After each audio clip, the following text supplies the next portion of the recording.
2009 থেকে 2024 সাল গত 15 বছর বলপূর্বক গুমের পেছনে মূলত রাজনৈতিক উদ্দেশ্য ছিল, যার বেশিরভাগই রাষ্ট্রীয় প্রতিষ্ঠানের মাধ্যমে ঘটেছে। শুধু র্যাব পুলিশই 48% গুমের ঘটনার জন্য দায়ী বলে উঠে এসেছে গুম সংক্রান্ত কমিশনের চূড়ান্ত প্রতিবেদনে। এছাড়াও অন্য গোয়েন্দা সংস্থাগুলো ব্যাপক হারে গুম করেছে বলে প্রতিবেদনে উল্লেখ করা হয়। গুলশানে গুম সংক্রান্ত কমিশন অব ইনকোয়ারি কার্যালয়ের চূড়ান্ত প্রতিবেদনে তুলে ধরা হয় এসব। তামজিদ সুমনের report.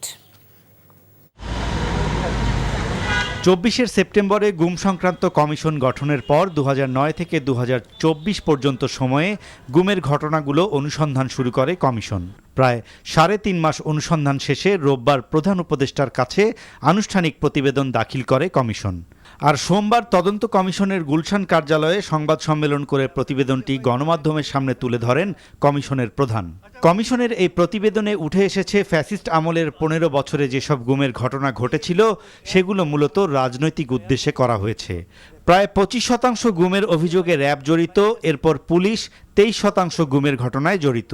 Army as a force was not involved in enforced disappearance. Force হিসেবে ইনভলভ ছিল না, কিন্তু আর্মির যেসব অফিসার বা এয়ারফোর্সের যেসব অফিসার বা নেভির যেসব অফিসার ডেপুটেশনে ছিল, র্যাবে, এনএসআইতে, ডিজিএফআইতে, most of them have been found to be involved in enforced disappearance and extortion. All our findings and observations are based on hard evidence. প্রতিবেদনে বলা হয়, অভিযোগগুলোর ধরন থেকে স্পষ্ট যে গুম একটি প্রাতিষ্ঠানিক ও পদ্ধতিগত চর্চা হিসেবে র্যাব, পুলিশ ও গোয়েন্দা সংস্থাগুলোর দ্বারা একক ও যৌথ অভিযানে সংগঠিত হয়েছে, যা রাষ্ট্রীয় সমন্বিত কার্যক্রমের ইঙ্গিত দেয়।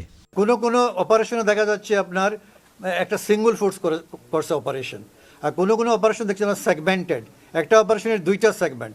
যেমন ধরেন হোম্মাম কাদের চৌধুরীকে এটা তুলে নিয়ে আসছে ডিবি, পরে ওরা হস্তান্তর করছে ডিজিএফআইয়ের কাছে। এটা হলো সেগমেন্ট, একটা অপারেশন 2টা segment. One segment was perform by the DB police and the other segment was perform by the DGFI.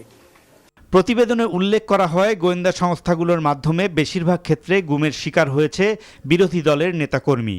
এছাড়াও রয়েছে ছোট বড় ব্যবসায়ী। আমাদের দেশের গোয়েন্দা সংস্থা কী করে আপনার ইন্টারনাল পলিটিক্সে তারা মানে নাক গলায়। কেন নাক গলায়? ওইটা পার্ট ইন পাওয়ার চায় বলে। তো ডিজিএফআইকে বা কোনো গোয়েন্দা সংস্থাকে মিসইউজ করা হয়েছিল। এটা over the years by the successive governments and by the immediate past government in particular, সবাই করছে কম বেশি। মোট 1569টি অভিযোগ বিবেচনায় রেখে বিভিন্ন সরকারি সংস্থার নথি ও তথ্য পর্যালোচনা, পরিদর্শন ও যাচাই বাছাই করে এই চূড়ান্ত প্রতিবেদন দিল গুম সংক্রান্ত commission. Tamjid Suman, NTV news, Dhaka.